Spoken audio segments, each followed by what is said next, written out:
आज के लेक्चर में आप सभी का स्वागत है। आज हम करेंगे सेक्शन नंबर 5 के बारे में, जो कि आता है मनी ऑर्डर्स के बारे में। चलिए वीडियो शुरू करते हैं। क्लोज नंबर 215 है definition and different types of money order. Money order की परिभाषा और विभिन्न प्रकार के मनी ऑर्डर। इस टॉपिक के बारे में प्रोडक्ट एंड सर्विसेज में भी आएगा, वहाँ पे और डिटेल में हम करेंगे, लेकिन यहाँ पे जो पोस्ट ऑफिस गाइड पार्ट 1 के अनुसार है उसके अनुसार करेंगे। तो फर्स्ट है हमारे पास definition. A money order is an order issued by the post office for the payment of a sum of money through the agency of the post office। Money order क्या होता है? मनी ऑर्डर एक order होता है, एक आदेश होता है जिसे डाक घर के द्वारा जारी किया जाता है। क्यों जारी किया जाता है? पोस्ट ऑफिस एजेंसी के माध्यम से नकदी या फिर किसी भी राशि के भुगतान के लिए इसको जारी किया जाता है। तो मनी ऑर्डर क्या आ जाएगा? एक ऑर्डर आ जाएगा, एक आदेश आ जाएगा जिसे पोस्ट ऑफिस के द्वारा जारी किया जाता है। क्यों जारी किया जाता है? पोस्ट ऑफिस एजेंसी के माध्यम से धन राशि के भुगतान के लिए। तो मनी ऑर्डर के बारे में हम सभी को पता है कि मनी ऑर्डर जो पोस्ट ऑफिस के माध्यम से भेजा जाता है, तो पोस्ट ऑफिस क्या करता है? आपके द्वारा भेजी गई राशि दूसरे व्यक्ति तक पहुंचाता है। मनी ऑर्डर को ऑर्डर कहा जाता है, आदेश कहा जाता है जो पोस्ट ऑफिस जारी करता है। नेक्स्ट होते हैं remitter is the person who sends money. अब हमने पहले किया था जैसे कि आर्टिकल्स के बारे में, जो व्यक्ति आर्टिकल भेजता है उसको हम सेंडर कहते हैं, प्रेषक कहते हैं। उसी तरह से हमने क्या कि उस आर्टिकल को प्राप्त करने वाले को प्राप्तकर्ता कहते हैं या फिर उसको एड्रेसी कहा जाता है। उसी तरह से मनी ऑर्डर में मनी ऑर्डर भेजने वाले को रेमिटर कहा जाता है। Remitter is the person who sends money. Remitter वह व्यक्ति होता है जो पैसे भेजता है। क्या प्रेषक क्या हो जाएगा? जो मनी ऑर्डर को भेजता है। A payee is the person named in money order to whom the money order is payable. फिर पेई कौन होता है? जिस व्यक्ति को उस मनी ऑर्डर का भुगतान किया जाना है, या फिर उस मनी ऑर्डर में जिस व्यक्ति को भुगतान किया जाना है उस व्यक्ति का जो नाम लिखा है उसको हम क्या कहेंगे? पेई कहेंगे, भुगतान करता कहेंगे। तो जैसे हम आर्टिकल्स के बारे में सेंडर और एड्रेसी करते हैं, मनी ऑर्डर भेजने वाले को रेमिटर कहा जाता है और जिसके लिए मनी ऑर्डर भेजा गया है उसको हम पेई कहते हैं, भुगतान करता कहते हैं। मनी ऑर्डर फॉर्म्स में B obtained from post office on payment of 25 पैसे ईच। मनी ऑर्डर फॉर्म कौन सा होता है? MO8 होता है। मनी ऑर्डर फॉर्म आप किसी भी डाकघर से प्राप्त कर सकते हैं, जो आपको 25 पैसे का एक मिल जाएगा। एक मनी ऑर्डर फॉर्म अगर आपको चाहिए तो 25 पैसे का मिल जाएगा। फॉर्म नंबर इसका क्या है? MO8 है। The cost of the money order form is not adjusted from the commission payable by the remitter।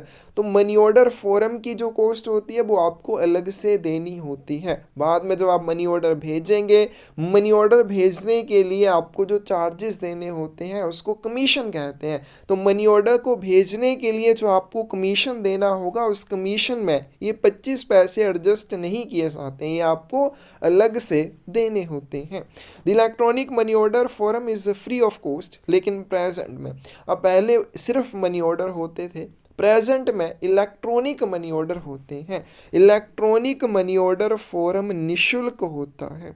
कि पहले ज़माने में मनी ऑर्डर यूज़ किए जाते थे, मनी ऑर्डर फॉर्म 25 पैसे का मिलता था, लेकिन प्रेजेंट में मनी ऑर्डर की जगह इलेक्ट्रॉनिक मनी ऑर्डर ने ले ली है और इलेक्ट्रॉनिक मनी ऑर्डर फॉर्म की कोई भी कॉस्ट नहीं होती है, ये फ्री ऑफ कॉस्ट होता है। इलेक्ट्रॉनिक मनी ऑर्डर की बात करें, the amount for which a single electronic money order में be issued should not exceed 5000 rupees and should not exceed a fraction of rupees. Electronic money order की बात करें, single electronic money order 5000 रुपये की राशि के लिए जारी किया जा सकता है।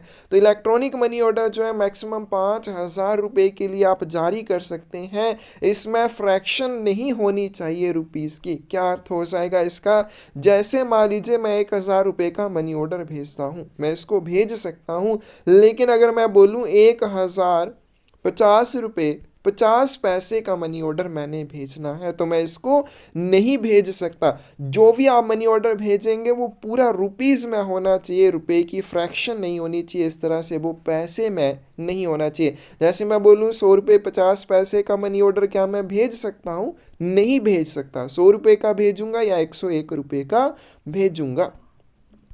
तो एक एकल इलेक्ट्रॉनिक मनी ऑर्डर अधिकतम 5,000 रुपये की राशि के लिए जारी किया जा सकता है और इसमें रुपए की फ्रैक्शन नहीं होनी चाहिए। जो मनी ऑर्डर की राशि होगी वो पूर्ण रुपए में होनी चाहिए। Amount for which a single electronic money order under National Social Assistance Program can be issued shall not exceed 10,000 rupees। राशि जिसके लिए राष्ट्रीय सामाजिक सहायता कार्यक्रम के तहत एक एकल इलेक्ट्रॉनिक मनी ऑर्डर जारी किया जाता है वह राशि 10,000 रुपये से अधिक नहीं होनी चाहिए। अगर हम normal single electronic money order की बात करें तो 5,000 रुपये से ज़्यादा की राशि के लिए जारी नहीं किया जाएगा। लेकिन ऐसा इलेक्ट्रॉनिक मनी ऑर्डर जिसे नेशनल सोशल असिस्टेंट प्रोग्राम के अंडर जारी किया जाता है, इशू किया जाता है, वो मैक्सिमम 10,000 रुपये की राशि तक जारी किया जा सकता है। A booking receipt will be given to the remitter after booking an electronic money order containing an 18-digit number called PNR number। जब भी आप इलेक्ट्रॉनिक मनी ऑर्डर की बुकिंग पोस्ट ऑफिस में करवाते हैं, आपको एक बुकिंग की रसीद दी जाएगी उस मनी ऑर्डर के संबंध में। उस बुकिंग रिसिप्ट में इलेक्ट्रॉनिक मनी ऑर्डर नंबर होगा जिसे PNR नंबर कहा जाता है और ये जो PNR नंबर है 18 डिजिट का होता है। इसे क्या कहते हैं? प्रेजेंट नंबर ऑफ रजिस्ट्रेशन कहते हैं। अब इस 18 डिजिट के नंबर में the first 6 digits in PR represent booking post office code. इसमें 18 डिजिट का जो ये नंबर रहेगा, इसमें पहले 6 डिजिट बुकिंग पोस्ट ऑफिस के कोड को रिप्रेजेंट करेंगे, उसके अगले 6 डिजिट डेट ऑफ बुकिंग को यानी कि बुकिंग की तारीख को रिप्रेजेंट करेंगे और लास्ट जो 6 डिजिट बच आते हैं इलेक्ट्रॉनिक मनी ऑर्डर के सीरियल नंबर को रिप्रेजेंट करते हैं। तो जब भी इलेक्ट्रॉनिक मनी ऑर्डर किसी के द्वारा बुक किया जाता है तो उसके रिमिटर को एक बुकिंग रिसिप्ट दी जाती है। बुकिंग रिसिप्ट में 18 डिजिट का एक नंबर होता है जिसे PNR नंबर कहते हैं, प्रेजेंट नंबर ऑफ रजिस्ट्रेशन कहा जाता है। इसमें इन 18 डिजिट के जो पहले 6 डिजिट होंगे वो पोस्ट ऑफिस कोड को रिप्रेजेंट करेंगे जहां पे मनी ऑर्डर बुक किया गया है। Next 6 digits date of booking को रिप्रेजेंट करेंगे और लास्ट 6 डिजिट उस मनी ऑर्डर के सीरियल नंबर को रिप्रेजेंट करते हैं। फिर उसके बाद है service money order. Service money order the amount remitted by the postal department to its employees और to any member of the public. इस मनी ऑर्डर के माध्यम से डाकघर द्वारा अपने कर्मचारियों को या जनता के अन्य सदस्यों को राशि प्रेषित की जाती है। तो सर्विस मनी ऑर्डर क्या होता है? Service money order postal department के द्वारा जारी किया जाता है, डाक विभाग के द्वारा जारी किया जाता है। तो हमने ऊपर इलेक्ट्रॉनिक मनी ऑर्डर किया, वो भी तो डाक विभाग के द्वारा जारी किया जाता है, लेकिन ये पोस्टल डिपार्टमेंट अपनी तरफ से जारी करता है। इलेक्ट्रॉनिक मनी ऑर्डर किसी और के द्वारा भेजा जाता है, लेकिन service money order postal department अपनी तरफ से भेजता है। किसके लिए भेजता है? अपने एम्प्लॉइज, अपने कर्मचारियों के लिए या जनता के अन्य सदस्यों के लिए भी।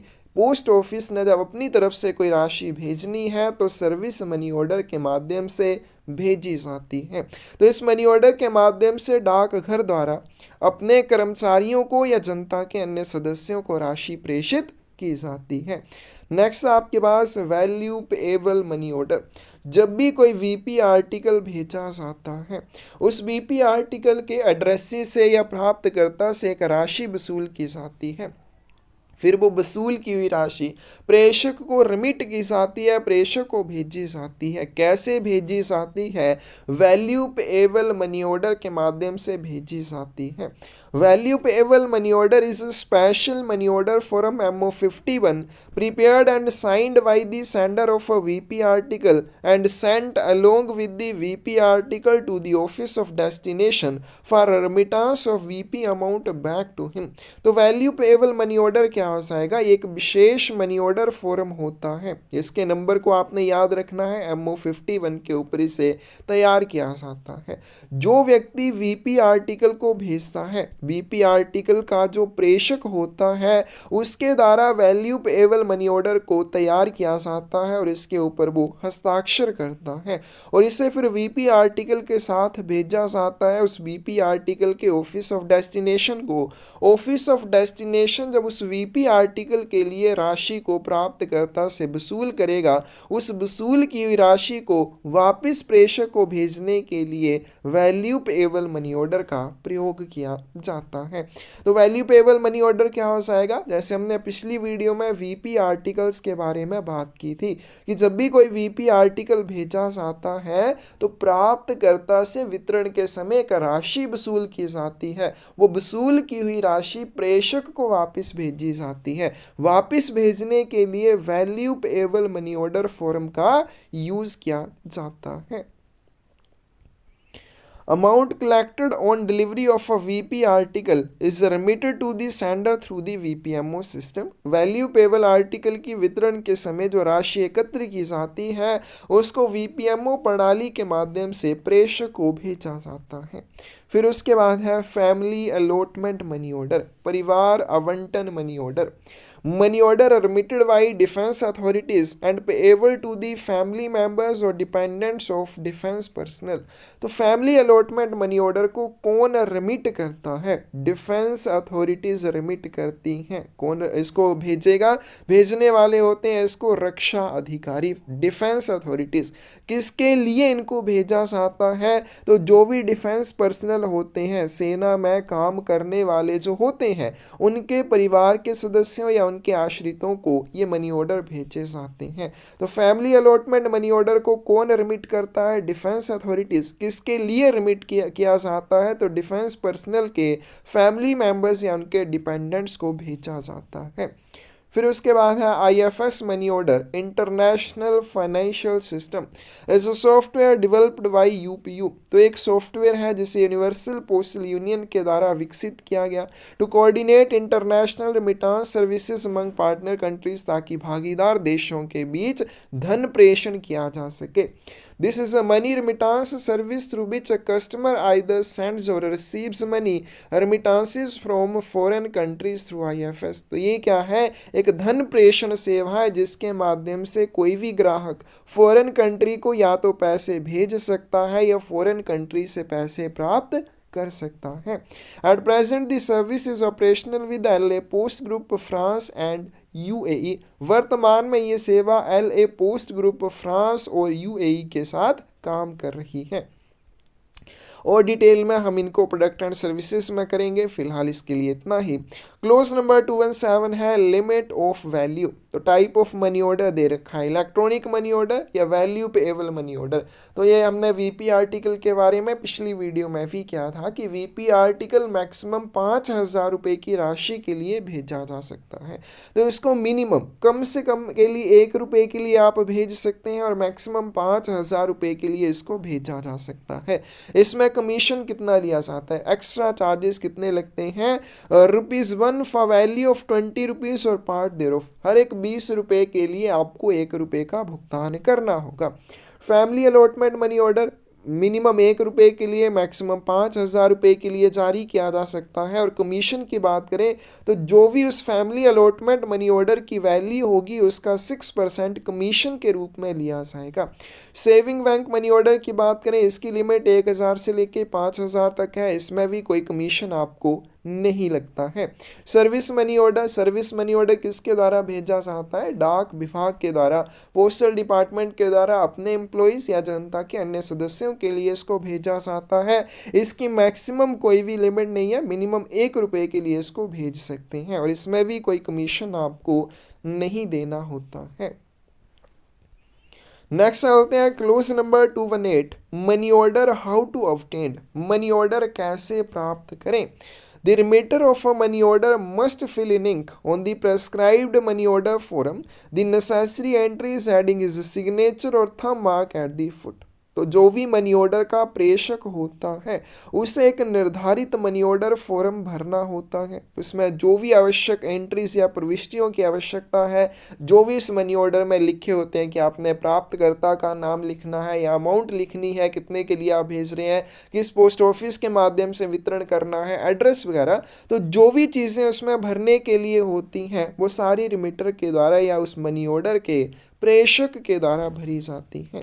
तो मनी ऑर्डर का जो रिमिटर होता है या मनी ऑर्डर को जो भेजने वाला है उसे निर्धारित मनी ऑर्डर फॉर्म पर जो भी आवश्यक प्रविष्टियां होती हैं वो ऐड करनी होती हैं और साथ में उस मनी ऑर्डर फॉर्म के नीचे एक जगह बनी होती है हस्ताक्षर करने के लिए या अंगूठे का निशान लगाने के लिए। तो वहाँ पे हस्ताक्षर करेगा या अपने अंगूठे के निशान को लगाएगा। तो मनी ऑर्डर भेजने वाले व्यक्ति को निर्धारित मनी ऑर्डर फॉर्म पर स्याही से, इंक से, क्या वो कच्ची पेंसिल से नहीं, अब तो बॉल पेन यूज़ किए जाते हैं तो उससे, या फिर ऐसी स्याही का यूज़ करना है जिसको बाद में मिटाया ना जा सके। तो इंक से, स्याही से उसको जो भी नेसेसरी एंट्रीज हैं, जो भी आवश्यक प्रविष्टियां हैं उसको मनी ऑर्डर फॉर्म में भरना है और साथ में मनी ऑर्डर फॉर्म के नीचे अपने हस्ताक्षर या फिर अंगूठे का निशान लगाना है।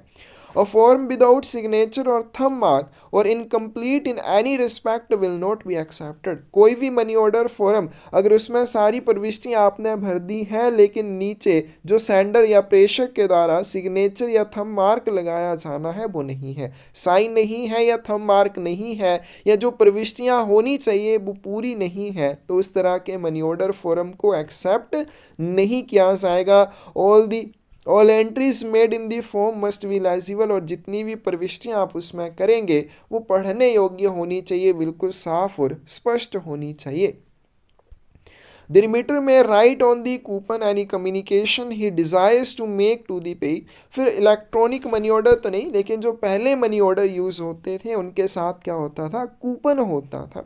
उस कूपन के ऊपर अगर उस मनी ऑर्डर का रिमिटर, उस मनी ऑर्डर का प्रेषक प्राप्तकर्ता के लिए कोई संचार भेजना चाहता है तो संचार भी इस कूपन के ऊपर लिख कर भेजा जा सकता है। तो मनी ऑर्डर के रिमिटर के द्वारा कोई भी संचार मनी ऑर्डर के कूपन पर लिख कर उस मनी ऑर्डर के प्राप्तकर्ता के लिए भेजा जा सकता है। The money order form duly filled in together with the amount of the money order and commission either in cash or by check must be presented at the post office window during the prescribed hours। फिर आपने जो money order form है उसको सही ढंग से विधिवत तरीके से जैसे भरना है वैसे भर के, साथ में उस मनी ऑर्डर को कितने रुपए के लिए आप भेजना चाहते हैं वो अमाउंट, और साथ में उस मनी ऑर्डर के ऊपर लगने वाले कमीशन को डाक घर काउंटर पर निर्धारित घंटों के दौरान प्रस्तुत करना है। और जो राशि होगी उसको आप कैश में या चेक में प्रस्तुत कर सकते हैं। तो विधिवत तरीके से भरा हुआ मनी ऑर्डर फॉर्म, साथ में उस मनी ऑर्डर की अमाउंट और साथ में उस मनी ऑर्डर पर लगने वाला कमीशन, इन तीनों चीज़ों को निर्धारित घंटों के दौरान पोस्ट ऑफिस विंडो के ऊपर आप प्रस्तुत करेंगे और उस अमाउंट को जो उस मनी ऑर्डर की होगी और साथ में उसके ऊपर लगने वाले कमीशन की अमाउंट को कैश या चेक के माध्यम से दिया जा सकता है।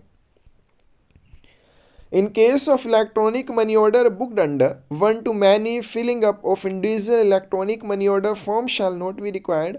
जब भी आप वन टू मैनी, अब इलेक्ट्रॉनिक मनी ऑर्डर जो एक बार में मैक्सिमम 6 पेज को भेजा जा सकता है, तो वो भी प्रोडक्ट एंड सर्विसेज में हम करेंगे। तो अगर आप वन टू मैनी के अंडर किसी भी इलेक्ट्रॉनिक मनी ऑर्डर को बुक कर रहे हैं तो अलग अलग व्यक्तियों के लिए इलेक्ट्रॉनिक मनी ऑर्डर फॉर्म भरने की आवश्यकता नहीं होती है। Single electronic money order form ही सफिशिएंट होता है जब वन टू मैनी सर्विस का आप यूज करते हैं। क्लोज नंबर 219 है page name and address. Money order के भुगतानकर्ता का नाम और पता। The name and address of the payee must be entered with such completeness as shall secure identification and prevent a risk of wrong payment। भुगतानकर्ता का नाम और पता इस तरह पूर्णतः दर्ज किया जाना चाहिए कि पहचान सुरक्षित रहे और गलत भुगतान के जोखिम को रोका जा सके। मनी ऑर्डर फॉर्म भरने वाले को या मनी ऑर्डर भेजने वाले को उस मनी ऑर्डर के प्राप्तकर्ता या भुगतानकर्ता का नाम और पता इस तरह से कंप्लीट लिखना है, इस तरह से पूरा करके लिखना है कि उसकी पहचान आसानी से की जा सके, ताकि किसी भी गलत भुगतान के जोखिम को रोका जा सके। तो अगर आपने उस इलेक्ट्रॉनिक मनी ऑर्डर के ऊपर प्राप्तकर्ता का नाम और पता बिल्कुल सही तरीके से लिखा है, बिल्कुल कंप्लीट लिखा है, तो इससे क्या होगा, उसकी पहचान आसानी से की जा सकेगी और उसके गलत भुगतान के जोखिम को भी कम किया जा सकेगा। If a money order is payable from a post office in a rural area, अगर किसी भी मनी ऑर्डर का भुगतान किसी ग्रामीण क्षेत्र में किया जाना है, the name of father of the payee और the husband's name should invariably be given, तो वहाँ पे भुगतानकर्ता के पति का नाम या फिर उसके पिता का नाम ज़रूर देना चाहिए। तो जैसे हमने आर्टिकल्स के ऊपर एड्रेस लिखने के बारे में भी किया था कि जब भी किसी ग्रामीण क्षेत्र के लिए कोई आर्टिकल भेजा जाता है तो पहले प्राप्तकर्ता का नाम फिर फादर्स या हस्बैंड्स नेम लिखा जाता है। तो उसी तरह से जब इलेक्ट्रॉनिक मनी ऑर्डर किसी भी ऐसे पोस्ट ऑफिस के माध्यम से वितरण के लिए या भुगतान के लिए भेजा जाता है जो रूरल एरिया में है, तो मनी ऑर्डर के ऊपर आपने पेई के पिता का नाम या उसके पति का नाम जरूर लिखना है। इन the case of money orders payable in presidency और अदर लार्ज टाउन्स, अगर किसी भी मनी ऑर्डर का भुगतान किसी प्रेसिडेंसी या बड़े शहर या नगर में किया जाना है, the name of street, the number of house in which the payee resides and postal address should invariably be given, तो उस मनी ऑर्डर के मामले में आपने प्राप्तकर्ता या भुगतानकर्ता का नाम लिखना है, साथ में वो किस गली में रहता है, उसके घर का कोई नंबर है या नाम है, वो सारी चीज़ें आपने उस मनी ऑर्डर के ऊपर ज़रूर मेंशन करनी होती हैं। The name of only one person में बी एंटर्ड एज पे, उसके बाद मनी ऑर्डर में जो भुगतान करता होगा, भुगतानकर्ता का सिर्फ एक ही नाम आपने लिखना है, यानी कि दो भुगतानकर्ताओं के नाम लिख दिए, सिर्फ एक ही भुगतानकर्ता उस मनी ऑर्डर का होना चाहिए, सिर्फ एक ही व्यक्ति का नाम भुगतानकर्ता के रूप में लिखा जाएगा। Except in the case of firms और corporations who usual designation must be given, तो जो फर्म्स होती हैं या कॉरपोरेशंस होती हैं जहाँ पे यूजुअल डेजिग्नेशन यूज़ किया जाता है उस मामले में नहीं, लेकिन बाकी जो मनी ऑर्डर होते हैं उनके मामले में भुगतानकर्ता केवल एक ही व्यक्ति उस मनी ऑर्डर में होना चाहिए। क्लोज नंबर 220 है non responsibility of post office, डाकघर की क्या जिम्मेदारी नहीं होगी। Post office will not be responsible for, डाकघर निम्न के लिए जिम्मेदार नहीं होगा, the wrong payment of a money order by incorrect और incomplete information given by remitter as to the name and address of the payee, प्रेषक द्वारा प्राप्तकर्ता के नाम और पते के बारे में दी गई गलत या अधूरी जानकारी की वजह से मनी ऑर्डर का गलत भुगतान होने पर। तो डाकघर की किस चीज़ के लिए जिम्मेदारी नहीं रहेगी, अगर किसी भी मनी ऑर्डर का गलत भुगतान हो जाता है तो पोस्ट ऑफिस की कोई भी जिम्मेदारी नहीं रहेगी। किस कंडीशन में कोई भी जिम्मेदारी नहीं रहेगी, अगर मनी ऑर्डर के ऊपर दी गई इन्फॉर्मेशन कि आपने जो भी इस मनी ऑर्डर के बारे में जानकारी दी थी उसके भुगतानकर्ता के नाम या पते के बारे में जो जानकारी दी थी वो या तो गलत थी या फिर वो इनकम्प्लीट थी, आदि अधूरी थी, इस वजह से अगर उस मनी ऑर्डर का गलत भुगतान हो जाता है उसके लिए पोस्ट ऑफिस की जिम्मेदारी नहीं होगी। For the payment of a money order being refused or delayed by or on account of any accidental neglect, omission or mistaken by or on the part of an officer of the post office, फिर अगर उसके बाद money order को लेने वाला व्यक्ति उसको लेने से मना कर देता है तो पोस्ट ऑफिस की कोई जिम्मेदारी नहीं होगी, या उसके पहुंचने में देरी हो जाती है उसके मामले में पोस्ट ऑफिस की कोई जिम्मेदारी नहीं होगी, या फिर किसी भी डाक अधिकारी की ओर से किसी आकस्मिक उपेक्षा, चूक या गलती के कारण या मनी ऑर्डर के कारण कुछ भी मनी ऑर्डर के साथ होता है तो इन चीज़ों के लिए पोस्ट ऑफिस की जिम्मेदारी नहीं होती है। For any wrong payment of a money order after the expiration of 1 year of the date of issue of money order, जिस तारीख को मनी ऑर्डर जारी किया था उस तारीख से 1 साल के अवधि के भीतर अगर उस मनी ऑर्डर की गलत पेमेंट के बारे में आप नहीं बताते हैं तो उसके बाद पोस्ट ऑफिस की उस मनी ऑर्डर के बारे में कोई भी जिम्मेदारी नहीं रहेगी। तो पोस्ट ऑफिस किन चीज़ों के लिए जिम्मेदार नहीं होता है? अगर प्रेषक के द्वारा उस मनी ऑर्डर के रेमिटर के द्वारा प्राप्तकर्ता या भुगतानकर्ता के नाम और पते के बारे में दी गई जानकारी गलत थी या आधी अधूरी थी, या फिर उस मनी ऑर्डर को लेने से इनकार कर दिया जाता है, या फिर उसको पहुंचने में देरी हो जाती है, या एक्सीडेंटल निगलेक्ट या फिर ओमिशन या फिर उसके किसी भी तरह के पोस्ट ऑफिस की ऑफिसर की गलती की वजह से कुछ होता है, तो उसके लिए भी पोस्ट ऑफिस जिम्मेदार नहीं होता है। या फिर मनी ऑर्डर का गलत भुगतान हुआ और 1 वर्ष के भीतर आपने उस चीज़ के बारे में कोई भी पूछताछ या इंक्वायरी नहीं की, तो उसके बाद पोस्ट ऑफिस उसके लिए जिम्मेदार नहीं होगा। क्लोज नंबर 221 है रेमिटर्स रिसिप्ट, प्रेषक की रसीद। A receipt will be given to the remitter for the amount paid by him on account of the money order and commission। Money order और कमीशन के लिए उसके द्वारा भुगतान की गई राशि के लिए प्रेषक को एक रसीद दी जाएगी। जो भी मनी ऑर्डर का रेमिटर होता है, जो भी मनी ऑर्डर भेजने वाला होता है, उसको मनी ऑर्डर भेजने के लिए एक रसीद दी जाती है। ये रसीद किसके संबंध में होती है? अमाउंट के संबंध में। कौन सी अमाउंट? जो आपने मनी ऑर्डर की दी है और साथ में उसके ऊपर जो आपने कमीशन दिया है। तो प्रेषक के द्वारा मनी ऑर्डर की जो अमाउंट दी है और साथ में उसका जो कमीशन दिया है, उस अमाउंट के संबंध में, यानी कि उन दोनों के संबंध में एक रसीद मनी ऑर्डर के रेमिटर को दी जाती है।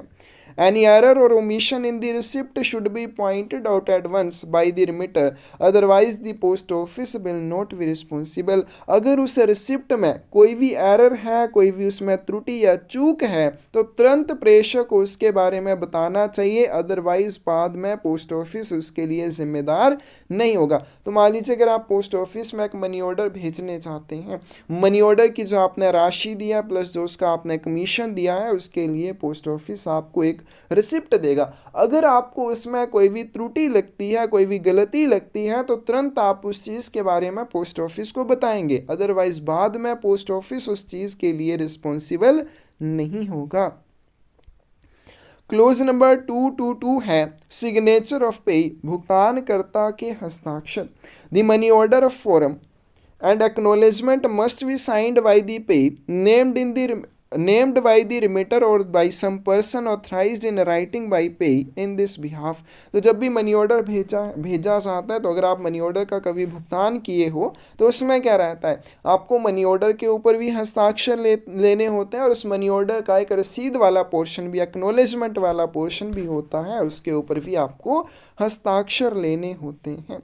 तो जब भी कोई मनी ऑर्डर भेजा जाता है, मनी ऑर्डर भेजते समय उसके रेमिटर ने, उसके प्रेषक ने मनी ऑर्डर के ऊपर प्राप्तकर्ता का जो नाम लिखा था, उसी नाम वाले व्यक्ति, यानी कि वही व्यक्ति होना चाहिए, नहीं कि आप किसी और व्यक्ति से करवाएंगे। रेमिटर ने जिस व्यक्ति को भुगतानकर्ता के रूप में उस मनी ऑर्डर में दर्ज किया है, उसी व्यक्ति के आपने मनी ऑर्डर के ऊपर या मनी ऑर्डर के ऊपर भी और मनी ऑर्डर की एक्नॉलेजमेंट के ऊपर भी हस्ताक्षर लेने हैं, या फिर अन्य किसी व्यक्ति से लिए जा सकते हैं। और वो व्यक्ति कौन होना चाहिए? भुगतानकर्ता के द्वारा अधिकृत किया हुआ व्यक्ति होना चाहिए, जो उसकी तरफ से मनी ऑर्डर प्राप्त कर सकता हो। तो जो भी रेमिटर ने पेई का नाम लिखा है या जो भी उसने पेई के रूप में चिन्हित किया है, उस व्यक्ति के मनी ऑर्डर, उस मनी ऑर्डर की एक्नॉलेजमेंट के ऊपर हस्ताक्षर लिए जाएंगे। या अन्य कोई व्यक्ति अगर पेई ने, भुगतानकर्ता ने ऑथराइज किया है, तो उसके हस्ताक्षर लिए जाएंगे एक्नॉलेजमेंट और मनी ऑर्डर के ऊपर। The signature must be written in ink in the space provided for this purpose। और हस्ताक्षर क्या होता है? हस्ताक्षर करने के लिए मनी ऑर्डर फॉर्म के ऊपर जगह बनी होती है, उसी जगह पर स्याही से, इंक से हस्ताक्षर या सिग्नेचर किए जाने चाहिए। नेक्स्ट है आपके पास क्लोज नंबर 223 पेइज एक्नॉलेजमेंट, भुगतानकर्ता की पावती। The remitter of a money order receives N acknowledgement of payment of the amount of the money order signed by पेई और his authorised agent. Money order भेजने वाले को भुगतानकर्ता या उसके अधिकृत एजेंट द्वारा हस्ताक्षरित मनी ऑर्डर की राशि के भुगतान की पावती प्राप्त होती है। जैसे मैंने किसी के लिए एक मनी ऑर्डर भेजा, मनी ऑर्डर मैंने जिसके लिए भेजा था उसको मनी ऑर्डर के ऊपर भी हस्ताक्षर करने होंगे, उस मनी ऑर्डर के साथ जो एक्नॉलेजमेंट होगी उसके ऊपर भी हस्ताक्षर करने होंगे। फिर जब मनी ऑर्डर का भुगतान उसको कर दिया गया, मनी ऑर्डर और एक्नॉलेजमेंट के ऊपर उसके हस्ताक्षर लिए गए, मनी ऑर्डर से उस एक्नॉलेजमेंट पोर्शन को अलग कर दिया जाएगा और उस अलग किए हुए एक्नॉलेजमेंट पोर्शन को मुझे वापस भेजा जाएगा। तो पेई के द्वारा साइन की हुई एक्नॉलेजमेंट मनी ऑर्डर भेजने वाले को प्राप्त होती है। तो जो रिमीटर होता है मनी ऑर्डर का, उसको क्या होता है, उस मनी ऑर्डर के प्राप्तकर्ता द्वारा साइन की हुई एक एक्नॉलेजमेंट उस मनी ऑर्डर के भुगतान के संबंध में प्राप्त होती है। If the acknowledgement is not received in a reasonable time, लेकिन अगर उस मनी ऑर्डर की एक्नॉलेजमेंट आपको समय में, उचित समय में प्राप्त नहीं होती है, ठीक है, एक्नॉलेजमेंट जो आपको चाहिए उस मनी ऑर्डर के बारे में अगर आपको नहीं मिलती है, a certificate of payment signed by post master office will be given on application, तो आपके द्वारा आवेदन करने पर उस एक्नॉलेजमेंट की जगह पे आपको सर्टिफिकेट ऑफ पेमेंट दिया जा सकता है जो पोस्ट मास्टर के द्वारा साइन किया हुआ होगा। However, in case of money orders issued in favor of government or district, local or municipal boards, the acknowledgement in some cases is retained by the payee who issues a departmental receipt to remitter directly। हालांकि सरकार या जिला, स्थानीय या नगर पालिका बोर्डों के पक्ष में जारी मनी ऑर्डर के मामले में कुछ मामलों में पावती प्राप्तकर्ता द्वारा रखी जाती है जो सीधे प्रेषक को विभागीय रसीद जारी करते हैं। तो बाकी तो सभी मामलों में क्या होगा, जो उस मनी ऑर्डर की एक्नॉलेजमेंट होगी वो भेज दी जाएगी सेंडर को वापस। लेकिन कुछ मामलों में जैसे अगर कोई भी इलेक्ट्रॉनिक मनी ऑर्डर किसी भी गवर्नमेंट या डिस्ट्रिक्ट, लोकल या म्यूनिसिपल बोर्ड के लिए भेजा है, तो ये क्या करते हैं, उस मनी ऑर्डर के संबंध में जो एक्नॉलेजमेंट होती है उसको अपने पास रख सकते हैं। फिर ये क्या करते हैं, अपनी विभागीय रसीद उस मनी ऑर्डर के संबंध में रिमीटर को भेज देते हैं। जैसे कोई गवर्नमेंट या डिस्ट्रिक्ट, लोकल या म्यूनिसिपल बोर्ड है, वो मनी ऑर्डर की एक्नॉलेजमेंट को अपने पास रख लेंगे और अपने विभाग की तरफ से एक रसीद उस मनी ऑर्डर के रिमीटर को भेज देंगे। नेक्स्ट आपके पास 224 इलिटरेट पेज, अनपढ़ भुगतान करता। अब जिसको आपने मनी ऑर्डर का भुगतान करना है अगर वो पढ़ा लिखा नहीं है, if the payee of a money order is illiterate, it will be necessary for him to make his mark on the money order in the presence of a witness whose signature must be obtained on the order। यदि money order का भुगतान करता अनपढ़ है तो यह आवश्यक होगा कि उसका निशान एक गवाह की उपस्थिति में मनी ऑर्डर पर प्राप्त किया जाए।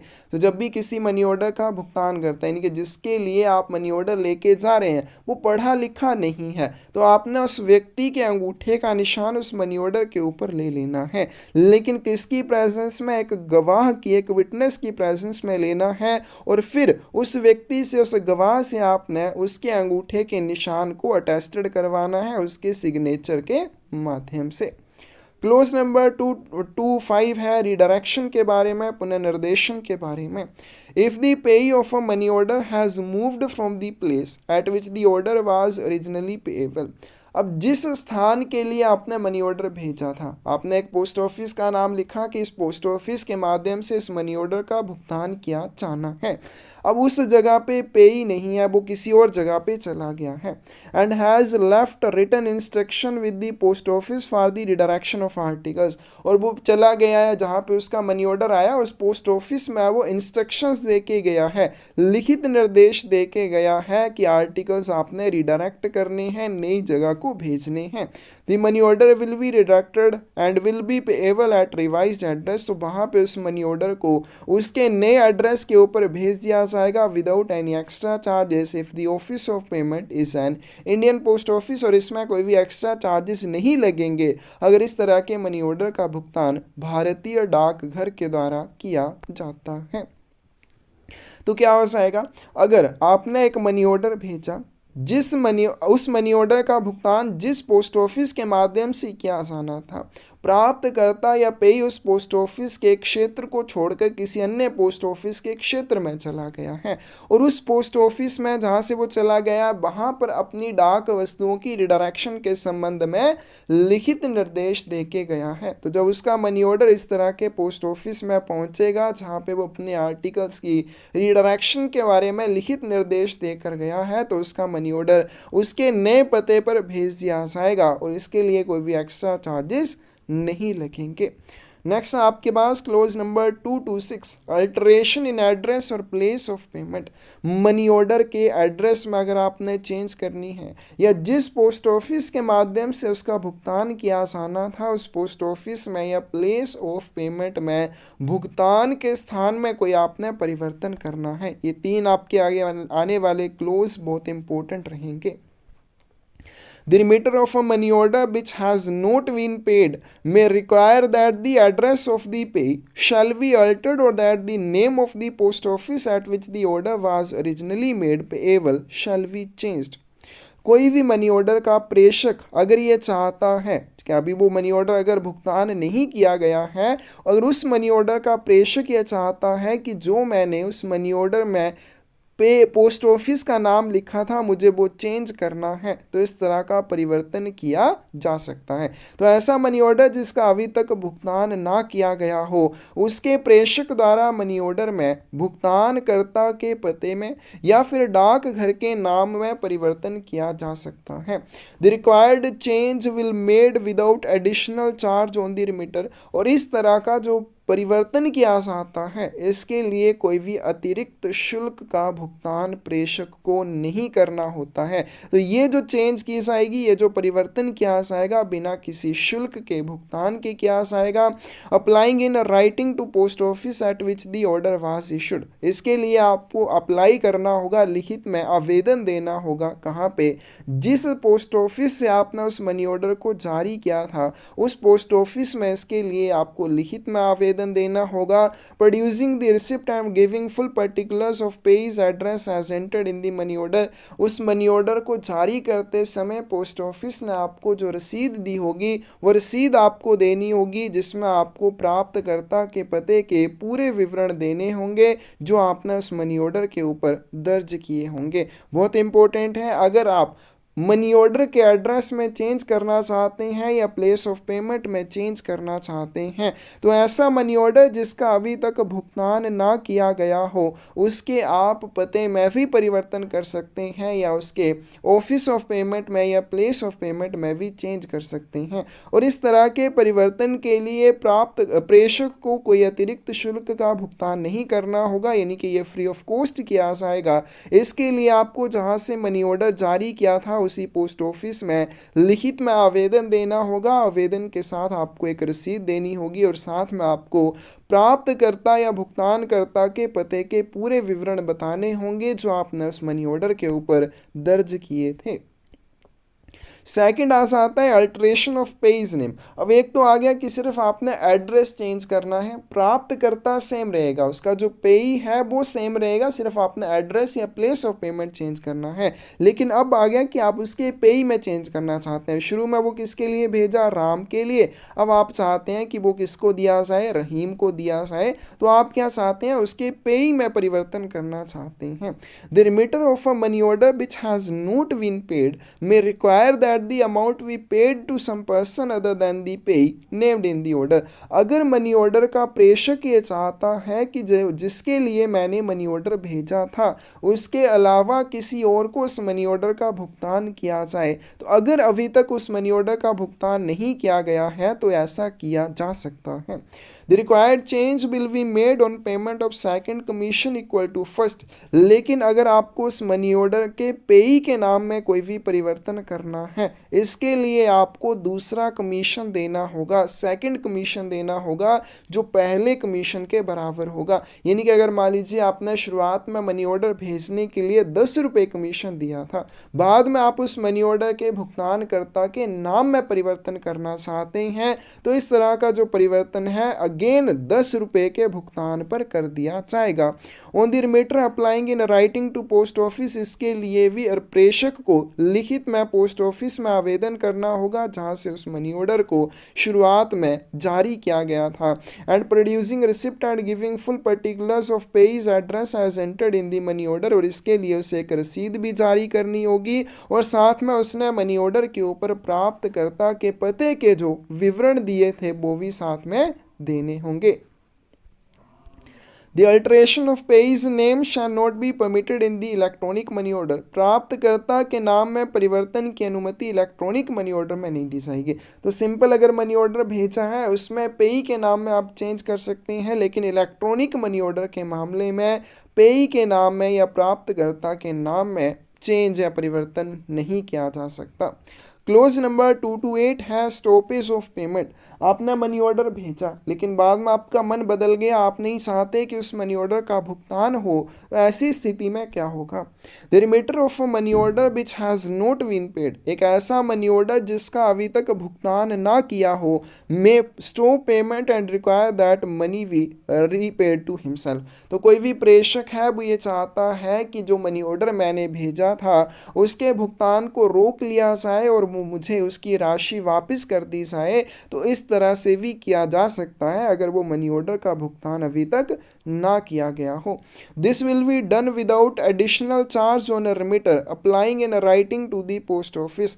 तो इस तरह का जो परिवर्तन है वो किया जा सकता है बिना किसी अतिरिक्त शुल्क के। क्या जैसे हमने पहले किया कि आप एड्रेस में चेंज करना चाहते हैं या प्लेस ऑफ पेमेंट में चेंज करना चाहते हैं, कोई एक्स्ट्रा चार्जेस नहीं लगेंगे। लेकिन अगर आप क्या करना चाहते हैं, पेई के नाम में परिवर्तन करना चाहते हैं, तो पहले कमीशन के बराबर दूसरा कमीशन लगेगा। अगर आप मनी ऑर्डर के भुगतान को रोकना चाहते हैं, प्रेषक मनी ऑर्डर के भुगतान को रोकना चाहता है और उसकी राशि स्वयं प्राप्त करना चाहता है, तो इसके लिए भी कोई अतिरिक्त शुल्क उसे नहीं देना होगा। इसके लिए उसे क्या करना होगा? Remitter applying in writing to post office at which the money order was issued, तो उसे उस डाक घर में लिखित में आवेदन करना होगा जहां से मनी ऑर्डर को इशू किया गया था।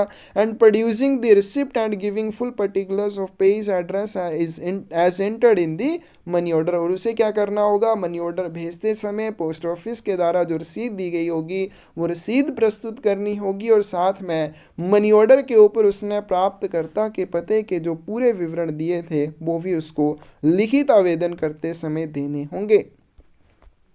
In no case, however, will the post office be responsible for inability or failure to stop payment of money order in compliance with the remitter's request। अब प्रेषक ने ये जो आवेदन किया है या ये जो अनुरोध किया है कि मुझे मनी ऑर्डर की राशि को, मनी ऑर्डर के भुगतान को रोकना है और उसकी राशि स्वयं प्राप्त करनी है, तो इस तरह का जो उसका अनुरोध है अगर किसी भी वजह से पोस्ट ऑफिस के द्वारा पूरा ना किया जा सके, यानी कि पोस्ट ऑफिस उसके भुगतान को ना रोक पाए और उसका भुगतान प्राप्तकर्ता को कर दिया जाए, तो इस तरह के बारे में पोस्ट ऑफिस जिम्मेदार नहीं होता है।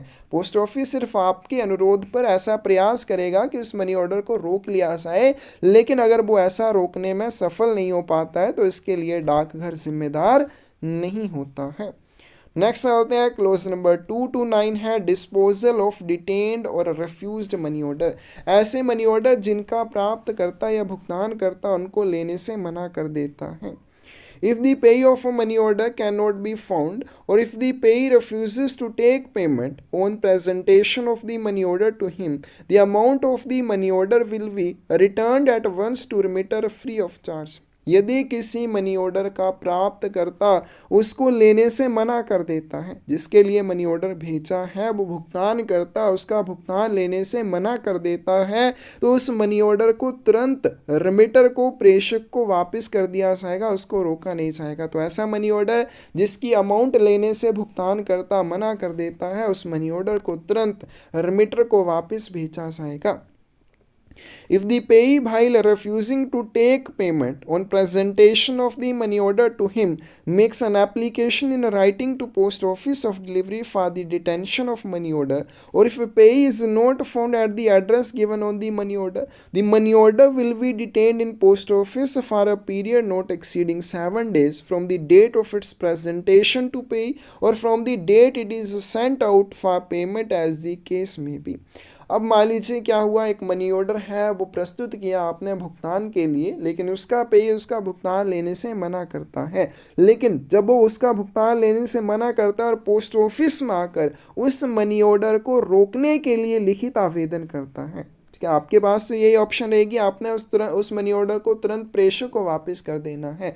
लेकिन जैसे जिस दिन आपने मनी ऑर्डर प्रस्तुत किया प्राप्तकर्ता को और उसने भुगतान लेने से मना कर दिया और वो पोस्ट ऑफिस में आया, पोस्ट ऑफिस में आकर उसने क्या किया, उस मनी ऑर्डर को रोकने के लिए लिखित में आवेदन किया, क्या जहाँ से उसका भुगतान किया जाना था उस पोस्ट ऑफिस में आकर उसने लिखित में आवेदन किया, किस चीज़ के लिए, for the detention of money order, कि ये जो मेरा मनी ऑर्डर है इसको रोक लिया जाए।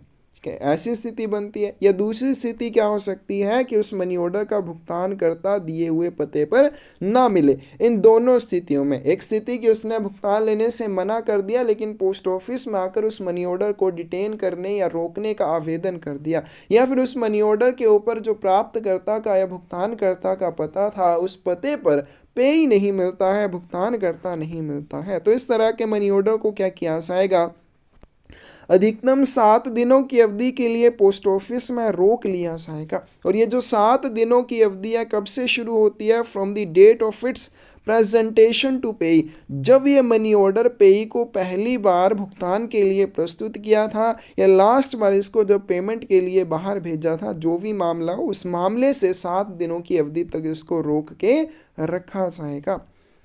If the payee fails to take payment of money order from the post office within the said period of 7 days, लेकिन अगर पेई या भुगतान करता, जो हमने 7 दिनों की अवधि ऊपर की कि 7 दिनों के लिए उसको रोक कर रखा जाएगा, उन 7 दिनों की अवधि में उसका भुगतान लेने में विफल रहता है, money order will be return to remitter on the first working day immediately following the expiry of the said period of 7 days. तो जैसे ही ये 7 दिनों की अवधि समाप्त हो जाएगी, अगले वर्किंग डे में नेक्स्ट जो भी वर्किंग डे आएगा उसमें उस मनी ऑर्डर को प्रेषक को वापस भेज दिया जाएगा।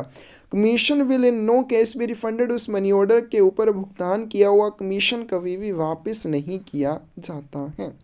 नेक्स्ट आते हैं clause number 230, void money order या अमान्य मनी ऑर्डर क्या होता है। If the payment of a money order to payee can not be affected, अगर किसी भी मनी ऑर्डर का भुगतान उसके प्राप्तकर्ता या भुगतानकर्ता को ना किया जा सके, and the amount can not be repaid to remitter, और ना ही उसका भुगतान वापस उस मनी ऑर्डर के प्रेषक को किया जा सके, owing to letter not being found, कि मनी ऑर्डर का जो प्रेषक है वो बाद में नहीं मिला। जैसे किसी ने मनी ऑर्डर भेजा, अब उसके प्राप्तकर्ता को उसका भुगतान नहीं हो पाया, जब वो मनी ऑर्डर वापस प्रेषक को देने के लिए भेजा गया तो प्रेषक भी नहीं मिलता है, तो इस तरह के मनी ऑर्डर को क्या मानना चाहेगा, वॉइड मानना चाहेगा। और किस अवधि या किस समय के बाद उसको वॉइड मानना चाहेगा, after the last day of second following month in which order issued, जिस महीने में मनी ऑर्डर जारी किया जाता है उसके अगले महीने के लास्ट दिन पे जाके, ठीक है। जैसे मान लीजिए मार्च महीने में एक मनी ऑर्डर जारी किया गया, तो इसको वॉइड कब माना जाएगा, अप्रैल मंथ के लास्ट में, इसका लास्ट का जो डे होगा उस दिन तक अगर उसका भुगतान नहीं हो पाया तो उसके बाद उसको क्या मानना चाहेगा, वॉइड मानना चाहेगा, अमान्य मनी ऑर्डर मानना चाहेगा। The value of void money order be credited to the central government, किसी भी वॉइड मनी ऑर्डर या अमान्य मनी ऑर्डर की राशि केंद्र सरकार को जमा कर दी जाती है, सेंट्रल गवर्नमेंट को जमा कर दी जाती है।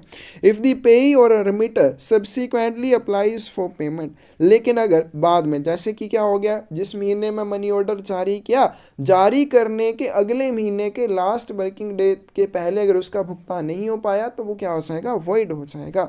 अब जो वॉइड हुआ मनी ऑर्डर है, अगर उसके लिए भुगतान करता या रिमिटर बाद में अप्लाई करता है कि मुझे इसका भुगतान चाहिए, the amount of order will be paid to him, तो उस मनी ऑर्डर की राशि का भुगतान उसको कर दिया जाएगा, चाहे वो पेई है चाहे वो रिमिटर है।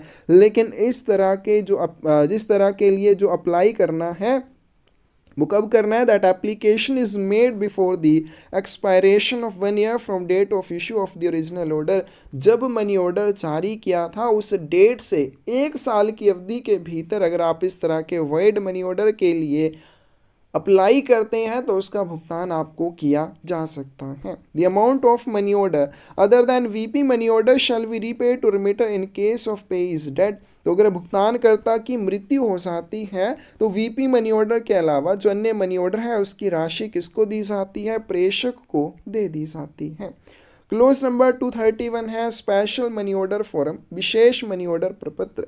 Certain special types of money order forms have been prescribed for remitting government dues and some of them are current only within the limits of state for which they are issued। तो कुछ एक विशेष money order form होते हैं जो कि जैसे government dues वगैरह हैं उनके भुगतान के लिए इनको जारी किया जाता है, और कुछ मामलों ये सिर्फ एक ही स्टेट के भीतर इशू किए जाते हैं और वहीं पे इनका वितरण या भुगतान होना होता है।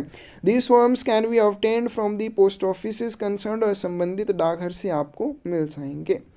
ऑप्शन ऑफ पोस्ट ऑफिस, डाकघर का विकल्प। Director general may at any time suspend the issue of money orders by any particular post office और group of post offices. Director general या महानिदेशक डाक किसी भी समय किसी भी डाकघर के द्वारा जो मनी ऑर्डर जारी करने की सेवा है उसको निलंबित कर सकता है। डायरेक्टर जनरल ये आदेश दे सकता है कि ये वाला डाकघर या कुछ डाकघरों का जो समूह है वो मनी ऑर्डर जारी नहीं कर सकता है, और पोस्ट ऑफिस और direct that money order should not be issued, या फिर वो ये भी कह सकता है कि ये वाले डाकघर मनी ऑर्डर जारी नहीं करेंगे except on payment of special rates of commission higher than ordinary rates. लेकिन ऐसे मनी ऑर्डर जो कि स्पेशल दर के ऊपर, ठीक है, स्पेशल दर यानी कि जो विशेष कमीशन के ऊपर जारी किए जाते हैं, और ये जो विशेष कमीशन है ऑर्डिनरी रेट या साधारण दर से थोड़ा सा ज़्यादा होता है, यानी कि अगर बाकियों के ऊपर हर एक 20 रुपये के लिए 1 रुपया लगेगा तो इस तरह के जो स्पेशल होते हैं उनके लिए हो सकता है 20 रुपये के ऊपर 2 रुपये लगे। तो इस तरह के जो मनी ऑर्डर विशेष दरों के ऊपर जारी किए जाते हैं उनको जारी करने का निलंबन का आदेश डायरेक्टर जनरल भी नहीं दे सकता। क्लोज नंबर 233 है transmission of money orders. Money orders का प्रेषण किस तरह से किया जाएगा। All money orders are carried by air, like letters and postcards without any surcharges, whenever such a conveyance is available and it is advantageous। और जैसे हमने फर्स्ट क्लास आर्टिकल्स के बारे में किया था कि जो प्रथम श्रेणी की डाक वस्तुएं होती हैं उनको मुफ्त हवाई प्रसारण दिया जाता है, उसी तरह से जितने भी मनी ऑर्डर होते हैं जहां पर भी ऐसा पॉसिबल हो सभी मनी ऑर्डर्स को मुफ्त हवाई प्रसारण दिया जाता है। क्लोज नंबर 234 से 254 टेलीग्राफिक मनी ऑर्डर ये सस्पेंड है, आपके सिलेबस में नहीं है, आपको नहीं करना है। तो ये था सेक्शन नंबर 5 मनी ऑर्डर्स के बारे में। अगर आपको किसी भी एग्जाम से रिलेटेड कोई भी बुक चाहिए, क्वेश्चन पेपर्स की, एमटीएस की थ्योरी, पोस्टमैन थ्योरी या पीए थ्योरी, तो आपको डिस्क्रिप्शन में साइट का लिंक मिल जाएगा जहां से आप बुक्स ले सकते हैं। इस आपको लेक्चर में कोई भी डाउट हो कमेंट सेक्शन में आप पूछ सकते हैं। धन्यवाद।